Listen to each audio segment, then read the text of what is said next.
বাংলাদেশের নতুন spin bowling coach হিসেবে নিয়োগ পেয়েছেন পাকিস্তানের হয়ে বিশ্বকাপ জেতা সাবেক লেগ স্পিনার মুস্তাক আহমেদ। সংবাদ বিজ্ঞপ্তিতে এমনটাই নিশ্চিত করেছেন বাংলাদেশ ক্রিকেট বোর্ড বিসিবি। দর্শক, বিস্তারিত জানতে অবশ্যই ভিডিওটি শেষ পর্যন্ত সবাইকে দেখার অনুরোধ রইল। চলতি মাসের শেষ দিকে প্রস্তুতি ক্যাম্পের আগে বাংলাদেশের সাথে যোগ দিয়ে কাজ শুরু করবেন মুস্তাক আহমেদ, এমনটাই নিশ্চিত করেছেন বিসিবি থেকে। মুস্তাক আহমেদও বাংলাদেশের কোচ হয়ে অনেক খুশি। 2008 সাল থেকে ইংল্যান্ডের বোলিং কোচের দায়িত্বে ছিলেন তিনি। 2008 থেকে 2014 সাল পর্যন্ত দায়িত্ব পালন করেছেন ইংল্যান্ডের দল হয়ে।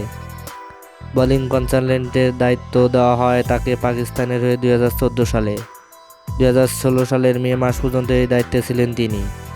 এরপর 2018-19 পর্যন্ত ওয়েস্ট ইন্ডিজের স্পিন কনসালটেন্ট এবং সহকারী কোচের দায়িত্ব নেন মুস্তাক আহমেদ। মাঝে পাকিস্তানের ন্যাশনাল ক্রিকেট একাডেমির প্রধান কোচের দায়িত্বও ছিলেন তিনি, কিন্তু তারপর আর ক্রিকেটে সম্পৃক্ত ছিলেন না তিনি।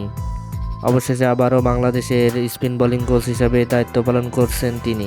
দর্শক, আপনি কি মনে করেন মুস্তাক আহমেদকে জাতীয় দলের স্পিন বোলিং কোচ করা ভালো হয়েছে?